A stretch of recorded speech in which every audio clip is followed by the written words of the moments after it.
All right. So, what are we going to talk about in this session?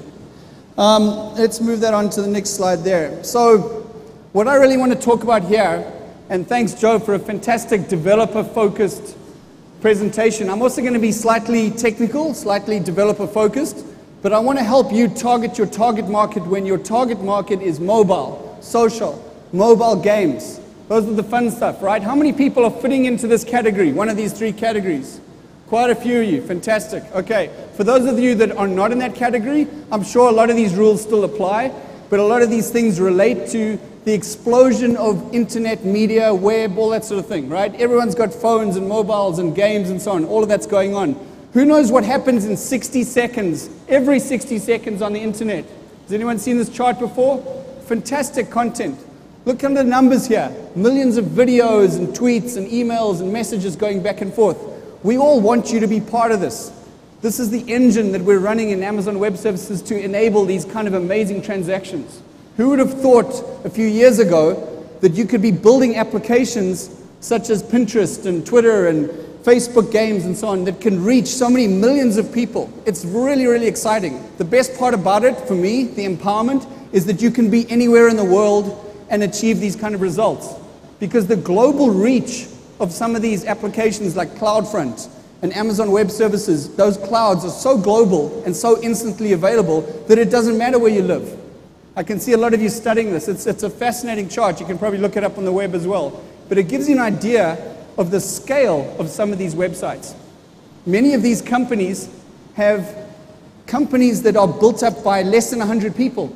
Some of them less than 10 people. It's phenomenal what they're able to achieve with the kind of new technology and the scalability that we've been hearing so much about today.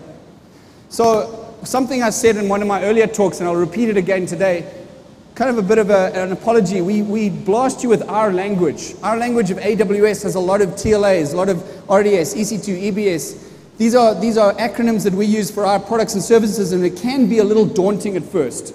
So I want to simplify things back down to 4 key categories: compute, storage, database, networking. These are the 4 core components that all of your IT infrastructure is built up on. So everything we talk about today, I'm going to try and relate back to general terms like this, even though I'm using the products and services. So every time you hear one of our products and service names and you don't recognize it, because some of you are new to AWS, think of where it fits into one of these categories, right? So what's the situation here? We are dealing with providing services to our customers, right? This is what you don't want your customer to see. This is the bad stuff, right? Service unavailable. So how can we at Amazon help you deliver a product or a service or a game or a mobile app that doesn't make that happen? We want that 503 to go away, right? We want to enable you to have as much flexibility and power to deliver to as many people as possible with the scale that you need to have a really successful company. Of course, the added benefit of our pay-as-you-go model is that if you're not successful, if millions of people don't appear on the scene, it's not going to cost you a fortune. You don't have to allocate thousands and millions of dollars just to get started, which again is back to this empowering situation where you can just evolve new ideas, innovate very quickly, and it doesn't cost you a fortune. So that's very exciting. All right, so getting back to my concept of all the core key IT assets or IT components, these are the core components that we're going to be covering today. Everyone's heard a lot about S3, super performant storage. That's where you're putting your media, right? How can we teach you to use it more efficiently, at less cost, and also get the most out of it? Everyone needs a database of some type, and Joe did a great job describing some of the RDS pros and cons and where it's applicable and when it's not applicable. Sure, some situations you're going to need a relational database. Some you can do better by using some of our newer innovations like the NoSQL DynamoDB. I hope you'll take the time to go and explore this. It's a really exciting option, very exciting technology. Of course, backing all this up is our workhorse. That's EC2, the compute side. But you've got to be using EC2 smart. For those of you that caught my earlier talk about TCO, I'm going to be going into a little bit more detail of tips and tricks that you can use to actually reduce the costs of your EC2. Most of you, when you get your bill at the end of the month for Amazon Web Services, the vast majority of those expenses will be around EC2. So anything you can do to minimize makes you happier, makes us happier, makes a more efficient use of the system, and you'll be more successful like that. Now, in using EC2, there are a whole bunch of services around it that make a lot of sense.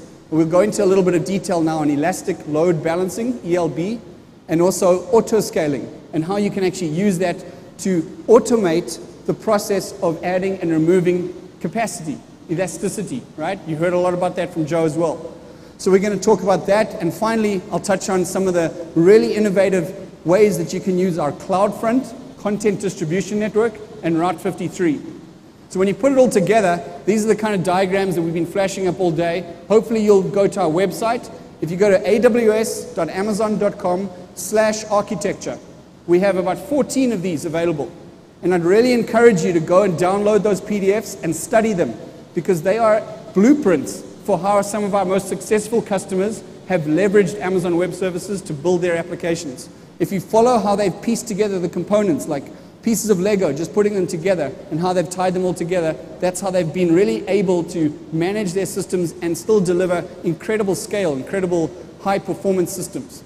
All right, so today I'm really going to cover these 7 must-know best practices. I'm going to go into a little bit more detail. Those of you who want to take notes and so on, great. I'm going to get a little technical, and we can talk about, maybe get some questions afterwards, and I'll be able to take questions and whiteboard in the sessions afterwards as well. But a lot of these slides will be available, I think, for download in a couple of days as well. All right, so let's kick right off. The first thing that we really recommend that you think about is offloading your static content. Now, what do I mean by this? If you visualize that you have a whole bunch of EC2 machines, or any servers for that matter, that are serving out static content. What do I mean by that? JPEGs, CSS files, right? JavaScript files. Those machines have to work to get the request, find the file, and then send it back to the user, okay? All we're saying here, it's very simple. Move that static content from the servers, put it into a bucket in S3, where it's safe, 11 nines of durability, right? And then put CloudFront in front of it. What that then does is allows us to cache it at our edge locations with CloudFront, and actually deliver it much faster to the customer. Now, what is the result of that? As soon as you've got a lot of customers repeatedly asking for the same static content, you can shut down some of your EC2 instances. So your cost, your price, is going to go down dramatically. If you were running your web server on a quadruple extra large to handle all the traffic, and suddenly it doesn't have to serve half of the content, all the static content is offloaded to CloudFront, you can now downsize that machine to a much smaller version and still serve the same amount of traffic. So it's a very efficient way to reduce your costs without having to do any work. Just move the files over there. Now, when edge locations are able to receive the request, they cache it, they send it out. Don't think of CloudFront as one single device or one single machine. It's actually a service. A lot of customers ask, how are you going to handle my traffic? Because my traffic's very spiky on a certain holiday or a certain event. The answer is that we have hundreds and thousands of customers all over the world, and we're able to step back and look at the traffic patterns from all those customers together. So because of the advantage that Amazon has in terms of scale, we're able to prepare CloudFront as a service to handle all of our customers at the same time. So we're scaling the CloudFront edge locations in terms of a service, not a single box per customer. Does that make sense? So once you start to use this as a method of reducing your EC2 load, what you're doing as well is improving the user experience. Every single time someone takes a web page that's filling up with JPEGs and CSS files and so on, the filling in of those details is going to all happen faster. So the back and forth to the server is reduced and the user experience is improved, lowering costs as well. This also means that you've got an increased reliability. And I don't just say that lightly. We have 35 edge locations, and all of them are now capable of serving that content. So if that's how you're fronting your application or your website, any one of those that might have a problem or issue or the content's not available, it'll just divert the traffic to the others. And we call this global load balancing. We are listening in for the IP address of every one of those requests, whether it comes from a mobile device or a PC or whatever it is, and we're routing the traffic to the most efficient edge location. It's a very effective method there. So that's the first best practice, offload all your static content. In addition to that, our next recommendation is to actually put the entire website through CloudFront. This is a very recent addition to CloudFront. We used to just serve static content, and by that I mean the movies, the JPEGs, the CSS files. But now we have the capability of actually forwarding dynamic requests to your server. So now you put your whole website, www.kingsley.com, it's all going through to CloudFront. We then split that traffic between static, where we'll go and get it from S3 if we need, and dynamic, where we'll route it to the nearest edge location's server, which then bounces it to the EC2 machine that can answer that request. Now think of a cricket game going on. The first person asks for the cricket score, it goes all the way back to the EC2 server, finds the score, and returns it. Great. The second person, 1 second later, asks for the same cricket score. Why would you want to send that same request all the way back to the EC2 machine when you already know what the answer is and no new ball has been bowled, right? The score is still the same. So you can cache the dynamic request at the edge location. So when I say the whole site, I mean static and dynamic content. Of course, after a few seconds, when someone's bowled the next ball, the score changes, then we want to go back to the EC2 server. But when you've got a situation where you've got a spike in traffic, thousands of people asking for the same request, and that dynamic request can be serviced from the edge instead of the actual EC2 system, you've dramatically reduced the amount of chatter and traffic back. So the line at the bottom there, from your EC2 machines to your users, you're now just going to redirect it back to CloudFront. Does that make sense? So you remove the amount of traffic and chatter that actually has to happen between the end user and the system. Again, reducing the size, reducing costs. Here's the third best practice. It's called dry. Don't repeat yourself. When you take a series of content, a little bit of a movie or a JPEG and so on, you often have the original high-quality device or high-quality version of it, right? We've got some customers out there with upwards of 35,000, 50,000 media titles. Each one of those titles is enormous in terms of it's a high-definition video. Now, from that original video, we can create derivative works, smaller versions for Android, for iPod, for PC, different bit rates, maybe for a PlayStation, Xbox. There's no need for you to keep all of those derivative versions in S3 as well. So you might have heard of RRS, which is S3's younger brother, okay? What we're doing here is we're saying we will store things in S3 with 11 nines of durability, and that's tremendous, very, very reliable, 99.999, etc. But when you want to opt for it to go to RRS, we will trim 1/3 off the price right away. And the only change we're making on our side is we now store it with 4 nines of durability, 99.99. And I use the word only very carefully here because even 4 nines of durability is 400 times more reliable than a hard drive that you might buy. The reason why we can afford to drop the price is because we're not keeping as many replicas, as many copies back in AWS. And that saving we can then transfer over to you. So if you've got a huge amount of media and you're storing all of the original content and the derivative works in S3, take all your derivative works, go to the management console, change it to RRS or programmatically change it, and we will immediately drop off 1/3 of that storage cost. Huge savings. But there's another benefit to doing all this. If you're storing your content in one place and one place only, then all access to that content is going to be tracked and logged together. If you have very many machines with different copies and different versions of the same media file, you have to aggregate all those logs yourself, and that's a very manual process.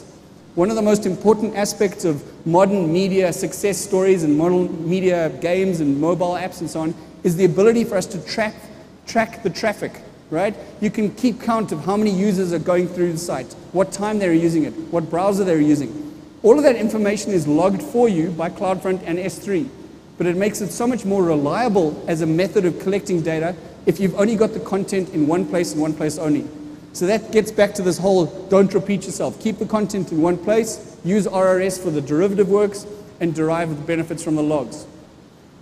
So if you look at this diagrammatically, you've got traffic coming in, and it's going to be bounced to the left for static content through CloudFront, and to the right to your EC2 instances.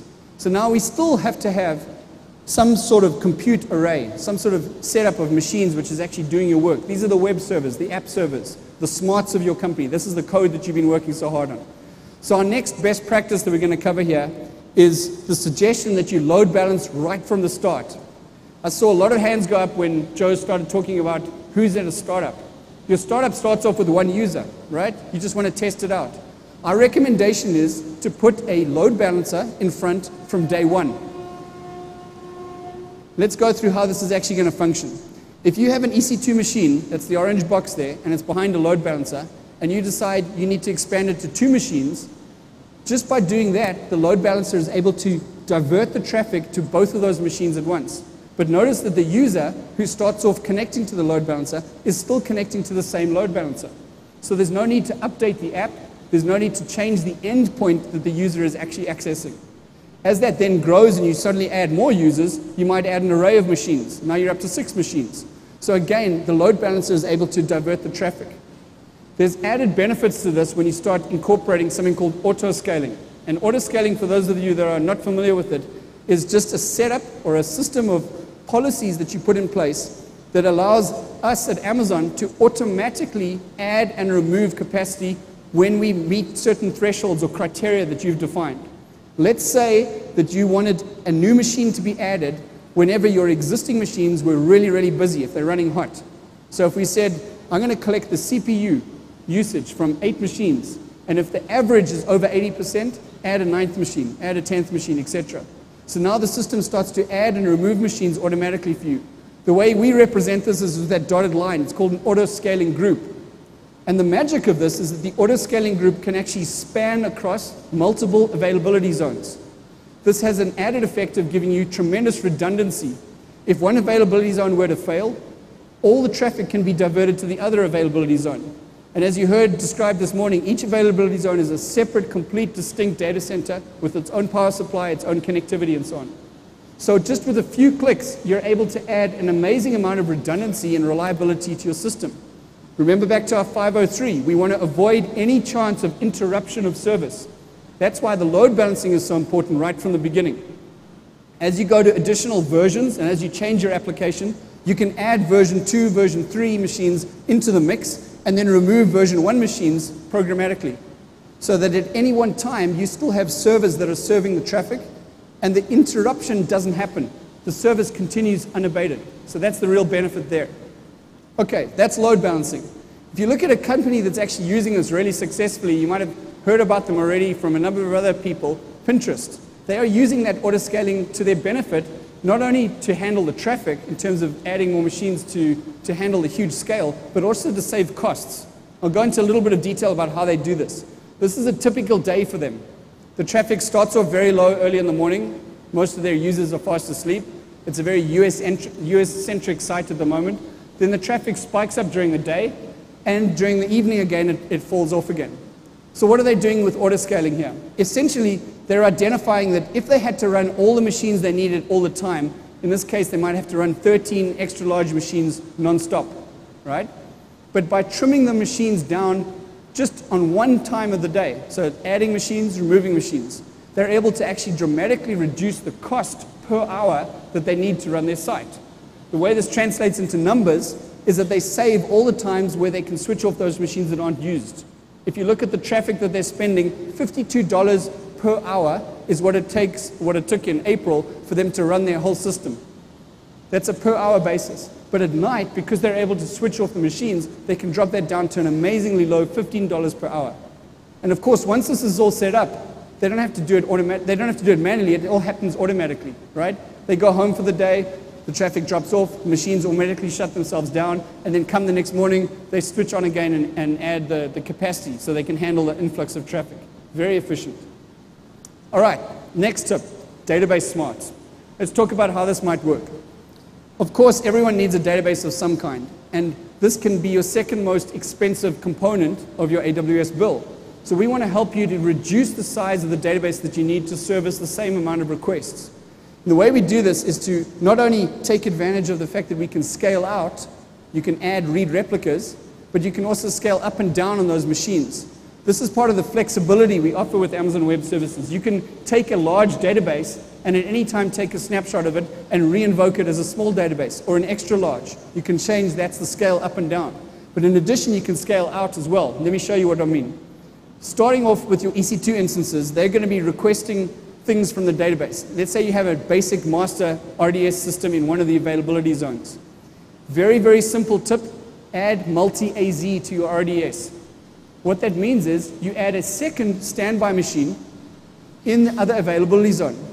Now, if any of you have tried to do this yourself, this is a major headache. You have to set up the second machine, you have to ensure the network connectivity is there. It's a big hassle. I see a lot of nodding heads.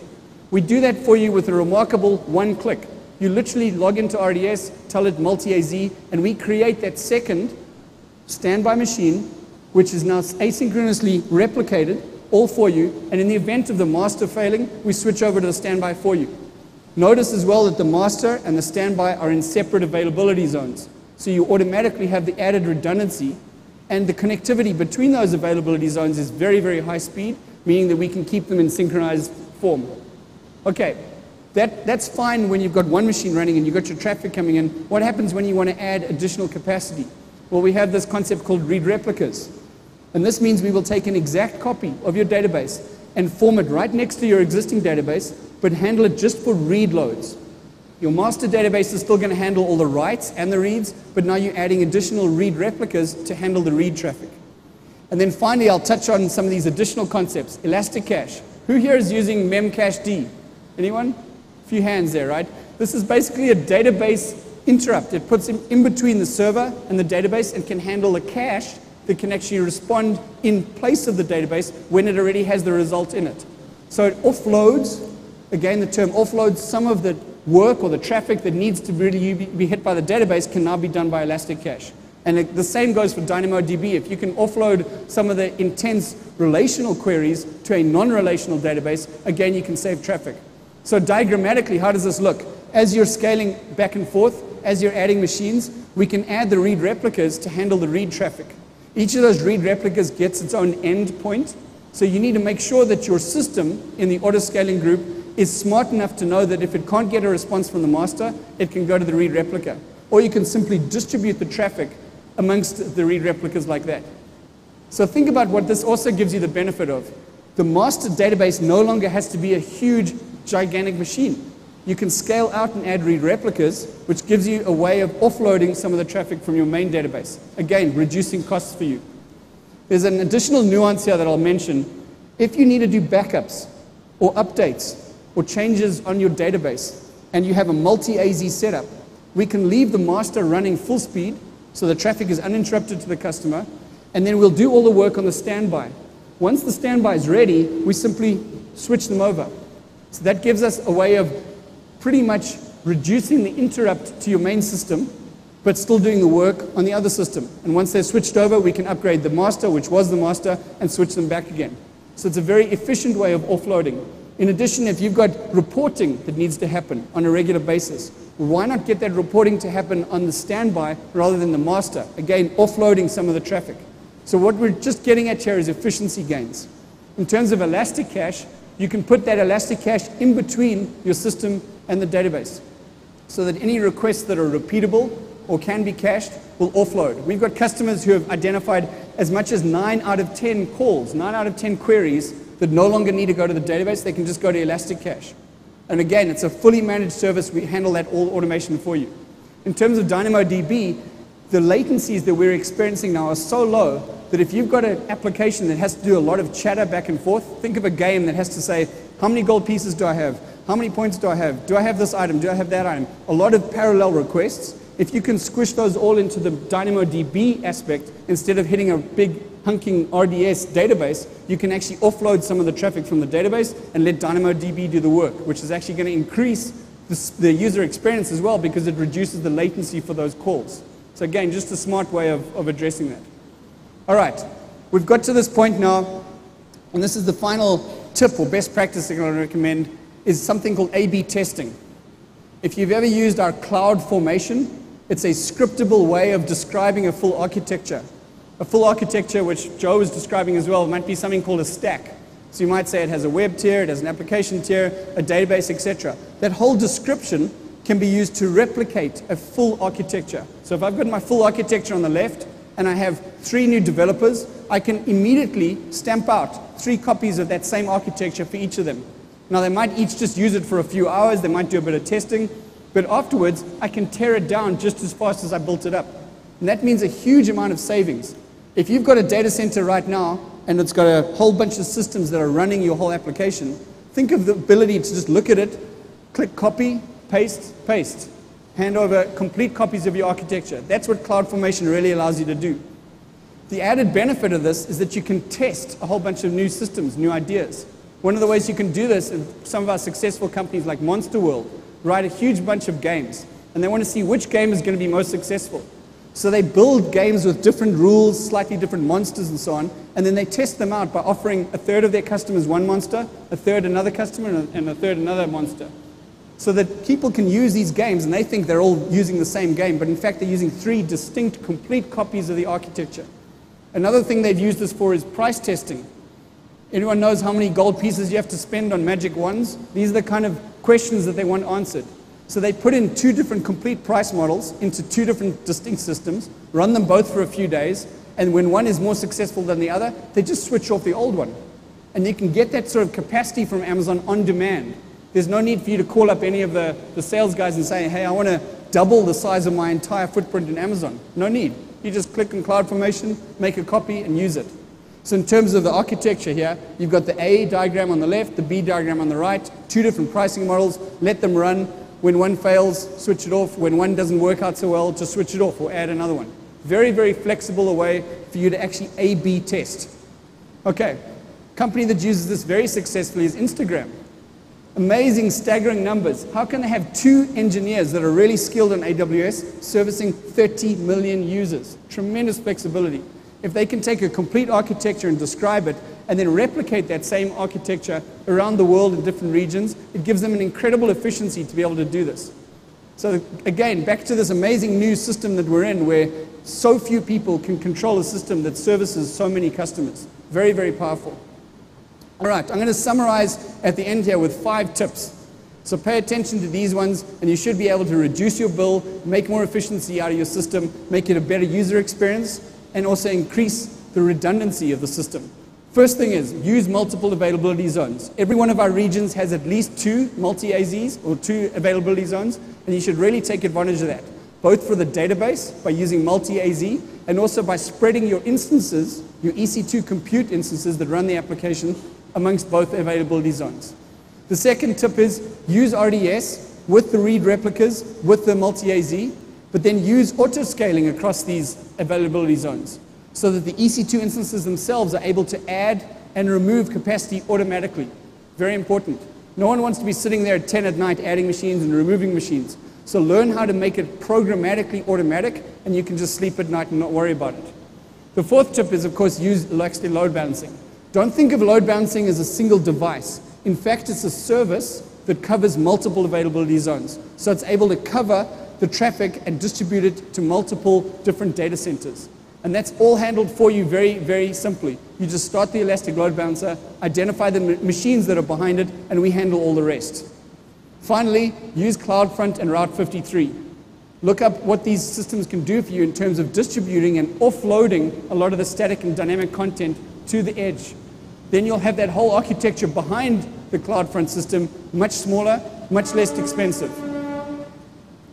So I'm going to end over there. I think we've got 2.5 minutes. Are we not going to take questions? Or yeah, we can take a couple of questions. So I think if there's a few microphones around, I don't know if we've got any T-shirts, but we've got a couple of questions here.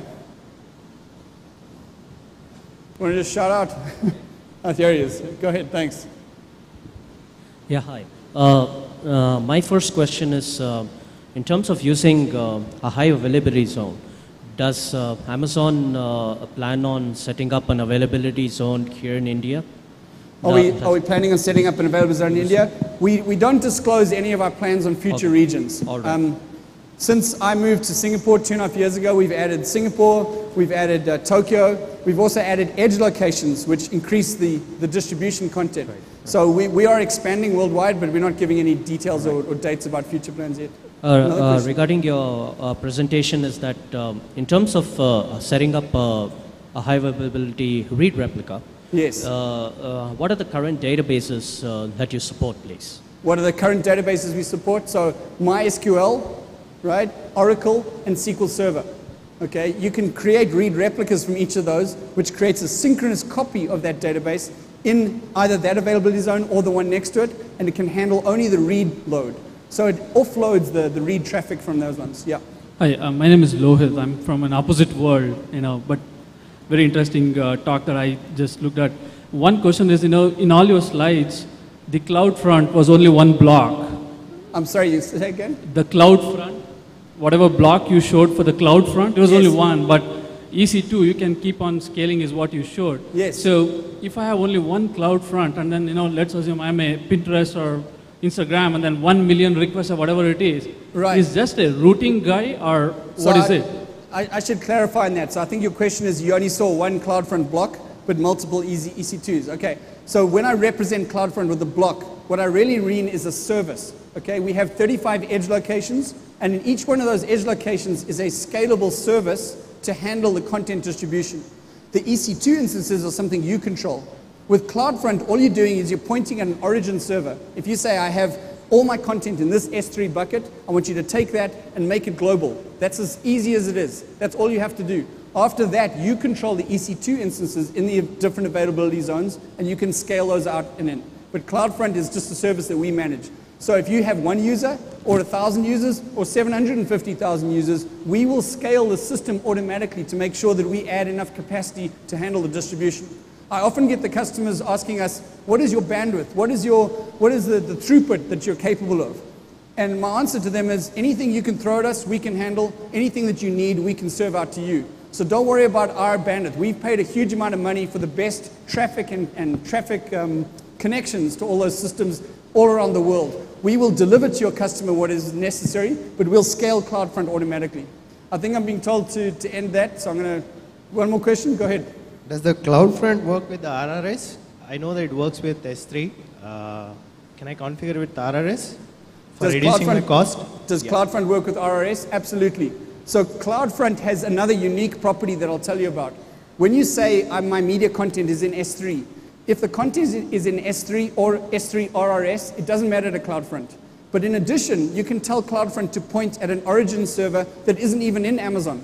If you've got your content stored on someone else's server, or you've got a machine under your desk that's actually got the content on it, you can get CloudFront to take the content from there and make it global.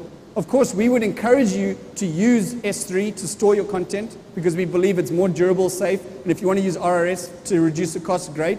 But you can get CloudFront to point at any origin source that you want to actually distribute it. And again, the ability for you to do that instantly allows you to make your system available to every person on the planet. It's global right away. Great. Well, thank you very much for your time. If any of you want to talk, I'll be outside at the conference. Thank you.